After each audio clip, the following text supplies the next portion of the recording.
Friend नमस्कार। फिर से और एक इंटरेस्टिंग टॉपिक लेके आप लोगों के लिए, खास करके जो लोग रिसेंटली शेयर मार्केट में निवेश किया है और या फिर सोच रहे हो कि शेयर मार्केट में या फिर म्यूचुअल फंड में निवेश करने के लिए, उसके लिए ये वीडियो बहुत ही हेल्पफुल होने वाला है। क्योंकि म्यूचुअल फंड में काफ़ी सारा ऑप्शंस हम लोगों को नज़र आता है। अगर आप देखेंगे कि कहीं सारे फंड्स आता है म्यूचुअल फंड के अंदर, एक तो होता है रेगुलर फंड। आपको पता नहीं है कि कैसे है, इसमें एडवांटेज क्या क्या होता है रेगुलर फंड में। दूसरा होता है कि ग्रोथ फंड। ठीक है, तो इसमें पूरा जानकारी मैं आपको देने की कोशिश करूँगा विथ एग्जांपल। एक रेगुलर फंड होता है, दूसरा ग्रोथ फंड होता है, और इसको छोड़ के भी और दो तरीके का फंड हम लोग देखने के लिए मिलता है। एक तो एक रेगुलर, एक डायरेक्ट, और दूसरा है ग्रोथ। और आपका हो गया IDCW। IDCW का मतलब होता है आपका डिविडेंड फंड। ठीक है, डिविडेंड फंड। तो ये जो 4 टाइप्स का फंड है, एक तो है रेगुलर। यहाँ पे मैं फिर से एक बार आपके लिए टाइप कर देता हूँ, regular fund plus direct fund. आपको दिख जाएगा कोई भी म्यूचुअल फंड में कि regular fund, direct fund and growth and IDC। जो एंड में जो कोई भी अगर आप बड़े दिग्गज म्यूचुअल फंड हाउस यानी AMC, ठीक है, AMC जो म्यूचुअल फंड हाउस जिनमें निवेश करते हैं बड़े बड़े फंड हाउस ने, वहाँ पर अगर जाएंगे तो आपको ढेर सारा म्यूचुअल फंड नज़र आएगा। जैसे काफ़ी सारा रिनाउंड AMC है, तो उसमें से है ICICI प्रूडेंशियल, एक्सिस बैंक, फिर है UTI एसेट, HDFC, DSP, ठीक है, कोटक, SBI म्यूचुअल फंड, काफ़ी सारा है, HDFC, काफ़ी सारा म्यूचुअल फंड है। अगर आपको मैं थोड़ा इसमें डिटेल्स दिखाऊं कि कैसे आपको देखना है, कैसे नेमिंग कन्वर्शन होता है म्यूचुअल फंड का, तो यहाँ पे देखिए कि आपको नज़र आएगा कि जो फंड का नाम है, मान लीजिए ये क्वांटेक्स म्यूचुअल फंड हाउस से है, तो इसकी जो लास्ट 3 वर्ड है यहाँ पे देखिए, डायरेक्ट प्लान ग्रोथ है। ठीक है, आपको कहीं जगह में मिलेगा कि regular plan growth, only direct growth, ये आपको नज़र में आएगा। यहाँ पे देखिए, तो एक्सिस बैंक, जैसे यहाँ पे देखिए एक्सिस बैंक का एक फंड है, यहाँ पे डायरेक्ट ग्रोथ है। ठीक है, यहाँ पे आपको मिलेगा रेगुलर फंड भी मिलेगा, डायरेक्ट फंड मिलेगा, ग्रोथ फंड मिलेगा, री इन्वेस्टमेंट फंड मिलेगा, IDCW जैसे मैंने आपको बताया कि डिविडेंड फंड, वो भी आपको देखने के लिए मिलेगा। यहाँ पे देखिए रेगुलर फंड है, डायरेक्ट प्लान है, काफ़ी सारा फंड है। तो आपको कैसे चूज़ करना है, कौन सा, क्या इसका मीनिंग होता है, डेब्ट फंड क्या होता है, इक्विटी फंड, ठीक है, ये सारा चीज़ आपको बहुत ही अच्छी तरह से जानना है, तभी जाके आपको म्यूचुअल फंड हाउस में निवेश करना है। कोई भी अगर आप फंड चूज़ करेंगे तो उसमें आपको ये जानना बहुत ही ज़रूरी है कि ये फंड का कैटेगरी कौन सा है, क्या वो रेगुलर फंड है, क्या वो ग्रोथ फंड है, क्या वो IDCW डिविडेंड फंड है। ये सारा चीज़ आपको जानना बहुत ही ज़रूरी है। जैसे देखिए यहाँ पे मैं सर्च करूँगा, यहाँ पे एक बहुत ही रिनाउंड फंड मैं आपको दिखाना चाहता हूँ, ICICI blue chip fund direct growth. यहाँ पे देखिए ये आ गया। ठीक है, यहाँ पे अगर आप चाहेंगे ICICI म्यूचुअल फंड में, तो यहाँ पे फंड डायरेक्ट प्लान यहाँ पे दिखा रहा है, इसका जो NAV है वो भी आप यहाँ पे देख सकते हो, 676.62। तो ये डायरेक्ट प्लान का एक एग्जाम्पल है। ऐसे आपको रेगुलर फंड भी मिल जाएगा, काफ़ी सारा रेगुलर फंड। अगर आप देखेंगे इक्विटी एंड डेट फंड, जैसे ये डेट फंड में डेट कैटेगरी में निवेश करता है। तो ऐसे काफ़ी सारे आपको फंड दिख जाएंगे दोस्तों, जिसको आपको बहुत ही अच्छी तरह से उसको रिसर्च करना है, उसके बाद ही आपको उसमें निवेश करना है। तो पहले हम लोगों को क्या समझना है कि रेगुलर फंड और जो हमारा डायरेक्ट फंड होता है उसमें अंतर क्या होता है। तो डायरेक्ट फंड एक होता है और एक रेगुलर फंड होता है। तो पहले देखिए, रेगुलर फंड में सबसे जो नेगेटिव पॉइंट है, उसमें जो चार्जेस है, एसेट एलोकेशन का चार्जेस, ठीक है, उसमें थोड़ा सा ज़्यादा होता है। ठीक है, उसमें थोड़ा सा ज़्यादा होता है, मोर होता है, मोर यहाँ पे ज़्यादा पैसा आपको जो चार्जेस होता है फंड मैनेजर्स का, ठीक है, उसमें आपको पे करना पड़ता है। जहाँ पे डायरेक्ट प्लान में एसेट एलोकेशन चार्जेस थोड़ा सा कम होता है, थोड़ा आप बोल सकते हो कंपेयर टू रेगुलर फंड, यहाँ पे डायरेक्ट प्लान में थोड़ा सा सस्ते में मिलता है। फॉर एग्जांपल कोई एक रेगुलर फंड है जिसका एसेट एलोकेशन का चार्जेस है 0.25%, वही फंड सेम फंड आपको यहाँ पे 0.10% के रेट में आपको मिल जाएगा, जो कि लॉन्ग टर्म में आपको बहुत ही ज़्यादा पैसा बचा सकता है। ठीक है, यह है रेगुलर और डायरेक्ट फंड का सुविधा। अभी देखिए एक फंड मैं आपको और एक दिखाता हूँ, एक बहुत ही एक रिनाउंड फंड है जिसका नाम है HDFC डिविडेंड यील्ड फंड। ठीक है, इसका देखिए ये डिविडेंड देता है, या फिर IDCW जिसको हम लोग बोल रहे थे वही एक स्टॉक्स है, यही एक प्लान है जहाँ पे आपको डिविडेंड के हिसाब से आपको मंथली इनकम आपको जनरेट करके देगा।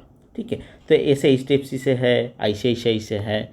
तो अगर आप पैसा ग्रो करना चाहते हैं दोस्तों, यहाँ पे दो कैटेगरी का होता है, एक तो ग्रोथ ऑप्शंस GROWTH, मैं फिर से स्पेलिंग मिस्टेक किया है, फिर से लिख देता हूँ, एक तो है ग्रोथ ऑप्शंस और दूसरा है आपका IDCW यानी डिविडेंड।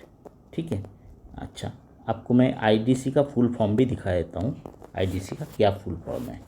यहाँ पे देखिए, अगर मैं आपको यहाँ पे दिखाऊँ IDCW, यहाँ पे देखिए इसका पूरा नाम भी आपको पता होना चाहिए। एक्चुअली सेबी ने इसको नाम चेंज किया था, डिविडेंड ऑप्शन से इसका नाम चेंज करके इनकम डिस्ट्रीब्यूशन कम कैपिटल विड्रॉल का नाम यहाँ पे दिया गया है IDCW। I for income, D for distribution, C for come and W for withdrawal यहाँ पे। ठीक है, तो एक्चुअली डिविडेंड के नाम से जाना जाता था, but IDCW is abbreviation of income distribution come capital withdrawal. Mutual fund investors have come across this new term IDCW when SEBI changed the term dividend options in mutual fund to IDCW in April 2021। यहाँ पे साफ साफ लिखा है। तो कहने का मतलब होता है कि अगर आप ग्रोथ, आपको दो ऑप्शन दिखेगा म्यूचुअल फंड हाउस के नाम के आगे, एक तो है ग्रोथ दिखेगा, एक है IDCW। तो IDCW is nothing but your dividend, जो कि आपको मंथली अगर आपको पैसा चाहिए तो आप IDCW सेलेक्ट करें। बट IDCW में होता क्या है, आपका डिविडेंड का जो पैसा मंथली वो आप बैंक अकाउंट में आपका क्रेडिट हो जाएगा, और बैंक अकाउंट में हर महीने आपका यहाँ पे जमा होता जाएगा, जहाँ पे आपको टैक्स देना पड़ता है। ठीक है, जहाँ पे आपको टैक्स फॉर्म 16 जब भरोगे यहाँ पे सारा यहाँ पे कुछ दिखेगा आपको यहाँ पे, लेकिन टैक्स डिडक्शन करना पड़ेगा, टैक्स आपको देना पड़ेगा। एक यहाँ पे ड्रॉबैक है IDCW में, जहाँ पे आपको ग्रोथ में क्या है, ग्रोथ एक्चुअली यहाँ पे आपका जो पैसा आप डिविडेंड से मान लीजिए आपको 3000 पर मंथ आपको मिल रहा था, अगर आप ग्रोथ चूज़ करोगे तो वही 3000 आपको फिर से री इन्वेस्ट हो जाएगा। फिर से री इन्वेस्ट होते हुए आपका जो कॉम्पाउंड जो आपको इन पर इंटरेस्ट मिलेगा दोस्तों, वो बहुत ज़्यादा बनता है, उससे ज़्यादा पैसा ग्रोथ होता है। ठीक है, आपको अगर डिविडेंड नहीं चाहिए, अगर आपका मंथली इनकम है ऑलरेडी, आपको नहीं चाहिए, तो आई सजेस्ट कि आप ग्रोथ कैटेगरी में आपका म्यूचुअल फंड जो है उसमें रखें, सिलेक्ट करें, सो दैट आपका जो पैसा है ना वो री इन्वेस्ट होता जाए, उस जहाँ पे आपको कंपाउंडिंग का बेनिफिट बहुत ज़्यादा है। ठीक है, बहुत ज़्यादा मिल जाए। यहाँ पे फॉर एग्जांपल आपने शायद मान लीजिए आपने 5 साल से 5 ईयर्स से दोनों म्यूचुअल फंड, एक आपने चूज़ किया ग्रोथ ABC ग्रोथ, एक म्यूचुअल फंड आपने चूज़ किया, और वही 5 साल में आपने चूज़ किया अगर IDCW यानी डिविडेंड। तो मैं आपको ये बता सकता हूँ कि जो आपने मान लीजिए यहाँ पे 5 लाख इन्वेस्ट किया, दोनों में 5 लाख इन्वेस्ट किया, तो आप देखेंगे कि ग्रोथ में आपका यही 5 लाख बन जाता है लगभग 12 लाख फॉर एग्जांपल, और यहाँ पे 5 लाख आपका बहुत ही कम मिलेगा क्योंकि आप डिविडेंड ले रहे हो, आपको 8 लाख मतलब यहाँ पे 4 लाख आपको कम मिलेगा। 4 लाख यहाँ पे आपको इसलिए कम मिल रहा है क्योंकि आपका कंपाउंड नहीं हो रहा है, उसका पैसा री इन्वेस्ट नहीं हो रहा है, और ऊपर से आपको टैक्स भी देना पड़ रहा है क्योंकि आप डिविडेंड ले रहे हो बैंक खाते में। ठीक है, तो देखिए जो चार्जेस होता है रेगुलर म्यूचुअल फंड का जो ऑप्शंस होता है उसको अवॉइड करें और हमेशा सिलेक्ट करें ग्रोथ एंड डायरेक्ट। ये आपको ज़रूर आपको देखना है जब भी कोई म्यूचुअल फंड खरीदना है तो डायरेक्ट देखें और ग्रोथ देखें। बेटर टू अवॉइड रेगुलर क्योंकि इसमें एसेट एलोकेशन चार्जेस अगर कंपेयर करेंगे ग्रोथ से तो यहाँ पे रेगुलर फंड में थोड़ा सा महंगा पड़ेगा आपको। महंगा इसलिए पड़ेगा क्योंकि उसका चार्जेस थोड़ा सा वहाँ पे ज़्यादा लगता है चार्जेस। ठीक है, जो कि आप लॉन्ग टर्म में अगर कैलकुलेट करेंगे, अगर 10 साल आप इन्वेस्टमेंट रहोगे तो देखा जाए कि यही 0.10 का जो परसेंटेज का जो फ़र्क है, डिफरेंस है, वही काफ़ी सारा अमाउंट आपको कम मिलेगा क्योंकि आपने चार्जेस के हिसाब से दिया है। बट यहाँ पे ग्रोथ में जाओगे तो आपको इतना चार्जेस नहीं देना पड़ेगा, तो यहाँ पे आपका बेनिफिट ज़्यादा होगा। तो यहाँ पे ग्रोथ सिलेक्शन करना ही आपके लिए समझदारी काम होगा। ठीक है, रेगुलर वर्सेस डायरेक्ट एक ऑप्शंस है, रेगुलर वर्सेस डायरेक्ट।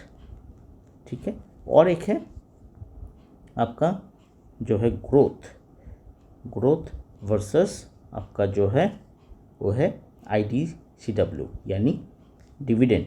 ठीक है, तो डिविडेंड इज़ गुड, डिविडेंड बहुत जन को चाहिए, जो लोग रिटायरमेंट किया है, जो लोग एजेड लोग हैं उसको IDCW सही है। ठीक है, उसको महीने में मंथली इनकम प्लान जिसको बोलते हैं MIS, वो बैंक डिपॉजिट से काफ़ी ज़्यादा अच्छा यहाँ पे परसेंटेज यहाँ पे मिलता है। बट ग्रोथ में होता क्या है, ग्रोथ में एक्चुअली आपका पैसा रीइन्वेस्टमेंट होता है, आपको कोई टैक्स नहीं लगता है। मंथली इनकम स्कीम में जो आपको पैसा मिल रहा है उसको फिर से आप रीइन्वेस्टमेंट कर रहे हो, सो दैट आपका मनी का ग्रो बहुत ज़्यादा हो रहा है। ठीक है, आपको बहुत ज़्यादा पैसा यहाँ पे मिलेगा ग्रोथ में। आपको IDCW में मंथली मिलता रहेगा, आपका जो रीइन्वेस्टमेंट का जो बेनिफिट है वो नहीं मिलेगा, कंपाउंडिंग का जो बेनिफिट है वो नहीं मिलेगा, और ऊपर से आपका जो टैक्स भी लगेगा। ठीक है, तो पूरा क्लियर मैंने आपको यही आपको पूरा जानकारी देने के लिए कोशिश कर रहा हूँ कि आपको समझने की कोशिश कर रहा हूँ, समझाने की कि किस लिए हम लोग को हमेशा डायरेक्ट प्लानिंग चूज़ करना है ओवर रेगुलर फंड। ठीक है, तो रेगुलर फंड को अवॉइड करें। कोई भी अगर रेगुलर ऑप्शंस आप देख रहे हो और यहाँ पे डायरेक्ट ऑप्शन देख रहे हो तो डायरेक्ट को चूज़ करें, रेगुलर को अवॉइड करें। सिमिलर वे में जहाँ पे आपको ग्रोथ यहाँ पे चीज़ आपको दिखेगा तो उसको चूज़ करें over IDCW is for retired person, is for old people जिसका, and also it can be medium age person जिसको महीने में डिविडेंड चाहिए तो उसको चाहिए होगा। बट अगर आप यंग हैं, आप चाहते कि आपका मनी ग्रो हो, तब जाके बाद में आपको डिविडेंड का ज़रूरत मिलेगा, तब आपको ग्रोथ ही सिलेक्ट करें, IDCW सिलेक्ट ना करें। ठीक है, तो कोई भी म्यूचुअल फंड के नाम के आगे अगर आपको डायरेक्ट प्लस ग्रोथ ये अगर लिखा रहता है तो उसमें चूज़ करें और उसमें निवेश करें। दोस्तों, ये देखना आपको बहुत ही इम्पोर्टेंट है। काफ़ी सारा म्यूचुअल फंड है जहाँ पर आप यहाँ पे अगर आप देखोगे टॉप म्यूचुअल फंड लिस्ट, अगर आप यहाँ पे सिलेक्ट करोगे, जैसे मैंने आपको दिखाया कि top 5 mutual funds in India, तो आपको फंड का जो हाउस है वो मिल जाएगा, ऊपर से आपको पूरा जो नाम है म्यूचुअल फंड का वो भी आपको यहाँ पे दिख जाएगा। यहाँ पे आप देखोगे, यहाँ पे देखिए ICICI prudential technology direct growth plan है, क्वांटम का काफ़ी सारा यहाँ पे है, एक्सिस स्मॉल कैप फंड, यहाँ पे काफ़ी सारा अच्छा इन्वेस्टमेंट, काफ़ी सारा अच्छा रिटर्न दिया है 5 साल में। यहाँ पे देखिए काफ़ी सारा अच्छा रिटर्न 5 साल में जनरेट करके दिया है, यहाँ पे देख लीजिए काफ़ी सारा अच्छा यहाँ पे फंड है। आदित्य बिरला का है, टाटा डिजिटल फंड है जहाँ पे 5 साल में दिया है 20.32% और यहाँ पे 1 साल में दिया है 37.30%। तो ऐसे आप चूज़ कर सकते हो। अगर आपका कोई भी डाउट है कुछ भी म्यूचुअल फंड को लेके तो आप कमेंट करके ज़रूर बताइए, और आपको क्या लगता है कि म्यूचुअल फंड हाउस कौन सा कैटेगरी आपको सिलेक्ट करना चाहिए, या फिर आपके पास ऑलरेडी है, आपके मन में कोई भी सवाल है तो क्वेश्चन करके ज़रूर आप पूछ सकते हैं। I will try to answer your question answer, ठीक है। I will try to answer all of your questions if I get time. मिलते रहेंगे दोस्तों नेक्स्ट वीडियो में। बने रहिए चैनल के साथ, क्योंकि ऐसे इन्फॉर्मेटिव वीडियोस बहुत ही सिंपल लैंग्वेज में मैं आपको समझाने की कोशिश करता हूँ, सो दैट हमारा जो कम्युनिटी है, जो न्यू बिगिनर्स है, उसके लिए बहुत ही सिंपल रहे इन्वेस्टमेंट करना एंड कोई भी मनी लॉस ना हो। यही हमारा टारगेट होना चाहिए।